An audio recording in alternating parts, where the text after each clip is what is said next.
కాలమాన స్థితిగతులు కాలమాన స్థితిగతులు, దేశకాలమాన పాత్రలు అంటారు. బాగుంది. మీరు అప్పుడప్పుడు మీరు చాలా ప్రతి దాన్ని చాలా బ్యాలెన్స్డ్ గా మాట్లాడతారు. నేను స్టేజ్ మీద ఎక్కిన మీరు మాట్లాడింది భీమవరం మిరపకాయలు, భీమవరం మెరుపు తీగలు, ఆ మాటలన్నీ చాలా బ్యాలెన్స్ తో మాట్లాడతారు. కానీ ఒక్కొక్కసారి చాలా గట్టిగా స్వీపింగ్ స్టేట్మెంట్స్, ఆ మధ్య ఏదో బాగా దుమారం లేపే మీ మాటలన్నీ అగ్గి రాజేసి అసలు వైల్డ్ ఫైర్ దావానం లాగా అప్పుడప్పుడు చేస్తుంటారు. ఒక్కొక్క మనిషికి ఒక్కొక్క అంశంలో రాజీ పడని లక్షణం ఉంటది కదండి.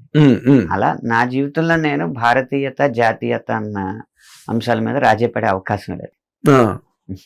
ఎందుకంటే నా పునాదులు అవి. మరి నేను నా విద్యాభ్యాసం, ప్రాథమిక విద్యాభ్యాసం జరిగిన సందర్భాలు కానీ, ఇంట్లో నేర్పిన విలువలు కానీ, భారతీయత, జాతీయత, మన సనాతన ధర్మం, ఈ విషయాల్లో మాత్రం రాజీ పడే ప్రసక్తే లేదన్నమాట. రామాయణం గురించి మీరు చేసిన కామెంట్ నిజంగా ఒరిజినల్ రామాయణం, ఒరిజినల్ భారతం ని పక్కదారి పట్టించడం అన్న అంశం, వీటి మీద రాజీ పడే ప్రసక్తి లేదు. ఆ విషయంలో ఎన్ని రాళ్ళు నా మీద పడినా తీసుకుంటాను. కానీ మీకు ఎందుకు అనిపించింది అలాగ అసలు? అంటే వాట్ ఇన్స్టిగేటెడ్ యూ? మిమ్మల్ని ప్రేరేపించినది ఏంటి?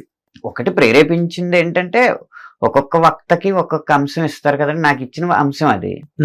ఆ అంశంలో నాకు తెలిసిన విషయాల్ని ఎఫెక్టివ్ గా చెప్పడానికి ప్రయత్నించాను. అంటే ఇప్పుడు వరకు ఏమైందంటే, మనకు నచ్చిన వ్యక్తి ఏం చేసినా correct, king is always right అంటారు కదా అన్న ఆ ధోరణి మారాలి. ఈ కనీసం మన ధర్మం విషయంలో అయినా మారాలి, సనాతన ధర్మం అన్న ఉద్దేశంతో కొంచెం అంటే నిక్కచ్చిగా మాట్లాడడం జరిగిందండి. బాగా అది దుమారం లేపింది బాగా. అంటే పరిశోధన లేకుండా మాత్రం చేయలేదండి. మామూలుగా మీరు అన్న సందర్భాలు వినోదభరితంగా మాట్లాడినప్పుడు మందర స్వరంతో మాట్లాడి ఉండొచ్చు.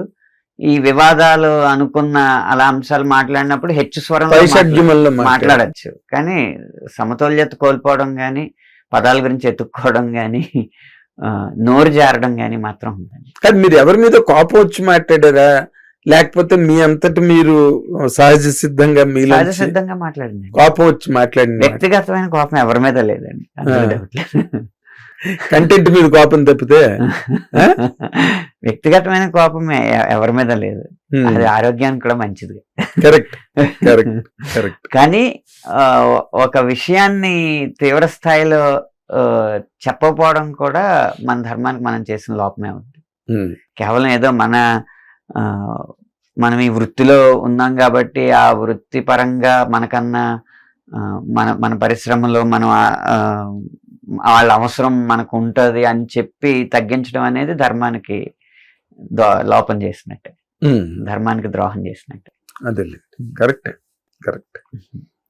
ఎట్లా ఇప్పుడు స్పిరిట్ అవి రాస్తున్నారు కదా, పెద్ద మీ అనుభవాలు ఏంటి? పెద్ద అనుభవాలు ఒక్కొక్క సినిమా ఇప్పుడు నిజంగా నేను అనుకున్న కెరీర్ ని అనుభవిస్తున్నానండి. అంటే ఎలా అయితే వేటూరి గారు అదే ఒకే సమయంలో అటు అడవి రాముడును ఇటు శంకరాభరణం రెండు రాశారు చూడండి. అవును, అలాంటి కెరీర్ ఇష్టం నాకు కదా. మరి ఎవరైనా అసలు డిజైరబుల్, అది అభిలషణీయమైన అంటామే. అవునండి. అలాంటి సందర్భాన్ని ఇప్పుడు ఈ 2025లో నేను అనుభవిస్తాను. దాన్ని 2026లో ప్రేక్షకులు చవి చూస్తారు. ఓకే, ఇప్పుడు ఏది శంకరాభరణం? పెద్ద నాకు స్పిరిట్ శంకరాభరణం, పెద్ద అడవి రాముడు. Okay okay. ఎలా ఉంది ఇద్దరితో? చెన్నైలో స్టోరీ, ఒక గీతాంజలి. చెన్నైలో స్టోరీ కాదు. ఇప్పుడు మన సందీప్ రెడ్డి వంగ ఎప్పుడు అసలు సీన్స్ లో ఎమోషన్స్ తో ఆడుకోవడం అలవాటు అతనికి. దానివల్ల సీన్ లో మాస్ అప్పీల్ ఉన్నా లిరిక్ లో కొంత క్లాస్ అప్పీల్ ఉండాలన్నమాట. అప్పుడే మ్యాచ్ అవుతుంది. ఆయన టేస్ట్ అది మీరు ఇంట్రడ్యూస్ చేసిన ఆయన టేస్టే అది. ఆయన టేస్ట్ మంచి టేస్ట్ కదా. ఎందుకంటే పొయట్రీ చాలా ప్యూర్ గా ఉంటేనే నా ఎమోషన్ లో ఆనెస్టీ తెలుస్తుంది అనేది ఆయన నమ్మకం. ఆ సెంటెన్స్ ఆయన బయట చెప్పకపోవచ్చు కానీ ఆయన్ని ఆయనతో ఉన్న సాన్నిధ్యంతో నాకు అర్థమైంది అదనమాట. అందుకే ఎక్కువ ప్యూర్ పోయిటరీ కోరుకుంటాడు. ఎవరు? సందీప్ వంగ గారు. మాస్ అప్పీల్ తేవడం అతను చూసుకుంటాడు. బట్ లిరికల్ గా మాత్రం soft touch, flavour, literary flavour. Soft ఉండదు, ఇంటెన్సిటీ ఉంటది, పోయిటరీ ప్యూర్ గా ఉండదు. అదే లిటరీ ఫ్లేవర్ ఎక్కువ ఉంటుంది. లిటరీ ఫ్లేవర్ ఎక్కువ ఉండాలి. గుడ్. బుచ్చిబాబు సన్న ఎట్లా ఉంది? బుచ్చిబాబు సన్న గుడిసెలో ఉట్టి మీద కూడు దింపుకునే వాడికి నా పాట రీచ్ అయిపోవాలంటే ఓన్లీ సింగిల్ పాయింట్ ఫార్ములా, అంతే అంతే కదా.